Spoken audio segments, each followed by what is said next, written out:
Hi hello అందరికి నమస్తే. నేను మీ జర్నలిస్ట్ రవీందర్.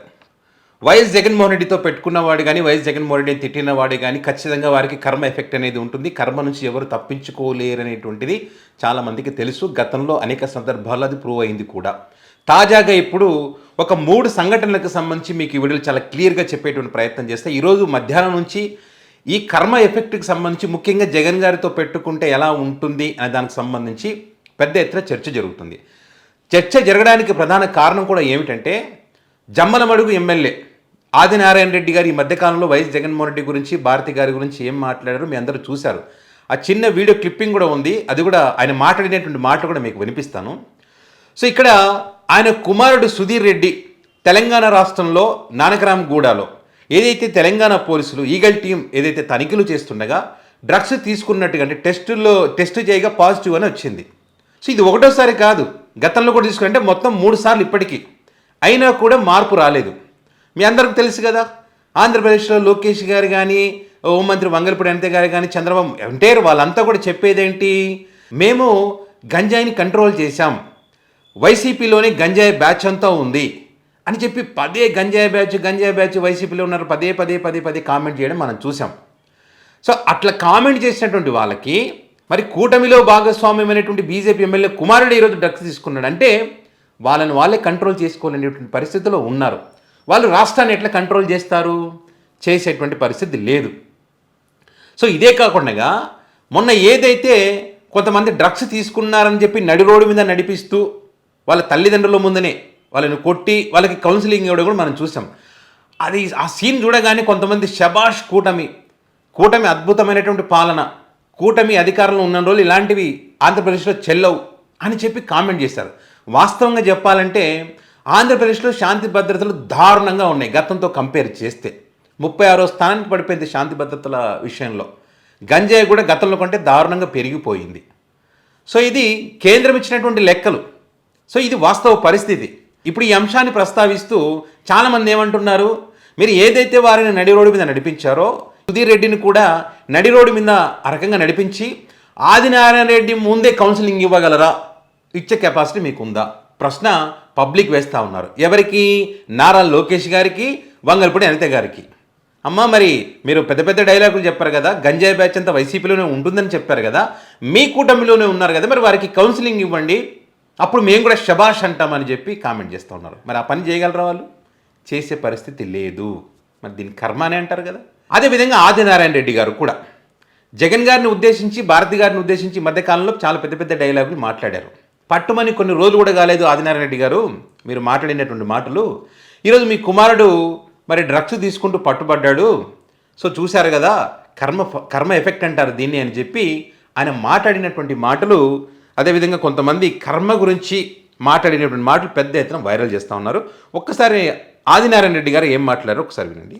రాజశేఖర రెడ్డి గారు ఆర్ కాంగ్రెస్ నుంచి ఐ కాంగ్రెస్లోకి మారినాడు. ఓకే, 78లో ఆర్ కాంగ్రెస్ నుంచి ఐ కాంగ్రెస్ లేక మారినాడు రాజశేఖర రెడ్డి. ఈయన వాళ్ళ నాన్న 2 సార్లు ముఖ్యమంత్రిగా చేసిన కాంగ్రెస్ ఐ నుంచి వై కాంగ్రెస్ పెట్టినాడు. ఈ రాష్ట్రంలో ఆర్ పోయింది, ఆర్ కాంగ్రెస్, రెడ్డి కాంగ్రెస్ పోయింది, ఐ కాంగ్రెస్ పోయింది, ఇందిరా కాంగ్రెస్.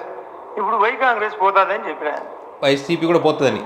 ఆరు పోయింది కాంగ్రెస్, ఐ పోయింది, వై పోతుంది. ఈ పనులు జరుగుతున్నాయి. మీరు కేసుల్లో ఇరుక్కున్నారు. మనం చెప్తున్నాడు ఒక ఆయన, వైఎస్ఆర్ ఆరు పోయింది, ఐ పోయింది, వై కూడా వైఎస్ఆర్ కాంగ్రెస్ పార్టీ కూడా పోతే మీరు కేసులు ఇరుక్కున్నారని చెప్పి. ఎవరు కేసులు ఇరుక్కున్నారు? ఇప్పుడు మీ కుమారుడు ఇరుక్కున్నాడు కదా. 1 కాదు 2 కాదు 3 సార్లు పట్టుబడ్డట్టే కదా. ఇప్పుడు ఇంకేం మాట్లాడారో చూడండి. కొండంతా బంగారం లాంటి బంగారు తల్లి భారతి ఈ 400 కేజీ బంగారం కంటే గొప్ప బంగారం అని నేను చెప్తాను. మీ సంపాదన ఆకాశం అంతా. ఏందో సాయం ఏందో అంట, వెంకటప్ప స్కూల్కో మరొక స్కూల్కో సాయం జరిగిందంట. ఆవగింజంతా, ఆవగింజ అయినా ఇంకా పెద్ద గింజ అయినా ఏదైనా సహాయం అయితే చేస్తూ ఉన్నారు కదా. మీరు అది కూడా లేదు కదా. మీరు సంపాదించుకొని దోచుకొని వాళ్ళని వీళ్ళని భయపెట్టి ఈ రకంగా డ్రగ్స్ తీసుకొని దొరికిపోతూ ఉన్నారు. అంతే కదా చేసింది. మాకు ఒక సామెత ఉంది మా దగ్గర, చెప్పండి. ఒక వ్యక్తి ఆళ్ళగడ్డ నంద్యాల పార్లమెంట్లో బాగా ఆళ్ళగడ్డ సంతలో అర్ధశేరు ఉల్లిపొట్టు అవలీలగా ఎత్తినానని ఓకే. అర్ధ గంట సేపు దీర్ఘంగా పాట పాడినట్టు. ఆళ్ళగడ్డ సంతలో అర్ధశేరు ఉల్లిపొట్టు అవలీలగా ఎత్తినాడని అర్ధ గంట సేపు పాట పాడినాడంట. సారాంశం చూసే 100 గ్రాములు. అంటే వీళ్ళు చేసే సాయం అంత చేసేది, సంపాదించినదంతా పాత్రలలో దాచిపెట్టేది, పద్మనాభ స్వామి టెంపుల్ కంటే ఎక్కువ దాచిపెట్టారంట. ఇంత పెద్ద కుటుంబం ఉంటా. అది ఈయన మాట్లాడేది 100 గ్రాముల ఉల్లిగడ్డ ఉల్లిపొట్ట అంటున్నారు, ఇప్పుడు 100 గ్రాముల గంజాయి తీసుకొని దొరికిపోయినారు. అంటే దీన్నే అంటారు కదా కర్మ ఎఫెక్ట్ అని చెప్పి. సో అట్లా ఆదినారాయణ రెడ్డి గారు అప్పుడు ఏం మాట్లాడారు, ఇప్పుడు వాళ్ళ కుమారుడి పరిస్థితి ఏంటి, దీన్నే కర్మ ఎఫెక్ట్ అంటారని చెప్పి కామెంట్ చేస్తూ, అదేవిధంగా నారా లోకేష్ గారు, అదేవిధంగా వంగల్పూడి అనిత గారు కూడా ఈ మధ్యకాలంలో ఒకటే వైసీపీని గంజాయి బ్యాచ్ అంటున్నారు కదా, వాళ్ళ కూటమిలోనే గంజాయి బ్యాచ్ ఉందని చెప్పి ఇక్కడ ప్రూవ్ అయింది కదా. అదొక పాయింట్.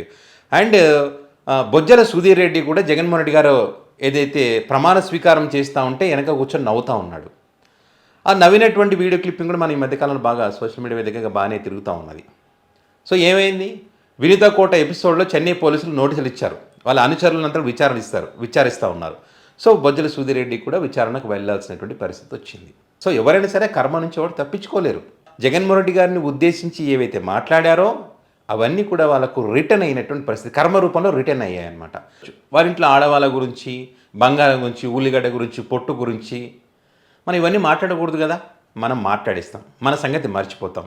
మన సంగతి మర్చిపోయినప్పుడు ఏ రకంగా ఉంటుందంటే కర్మ రూపంలో ఈ రకంగా బయటకు వస్తుంది అనమాట.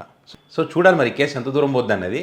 ఎందుకంటే తెలంగాణ రాష్ట్రంలో ఉన్న ముఖ్యమంత్రి ఎవరో తెలుసు కదా, మరి కేసుని ఎక్కడ తిప్పిస్తారు, అక్కడ మా వాళ్ళు లేడంటారో, లేకపోతే గతంలో నాగబాబు కూతురు ఉగాది పచ్చడికి పోయినట్టుగా మరి ఈరోజు జనవరి పచ్చడి ఇంకోటి ఏమంటారో తెలియదు. మరి చూద్దాం ఏం జరుగుతున్నది.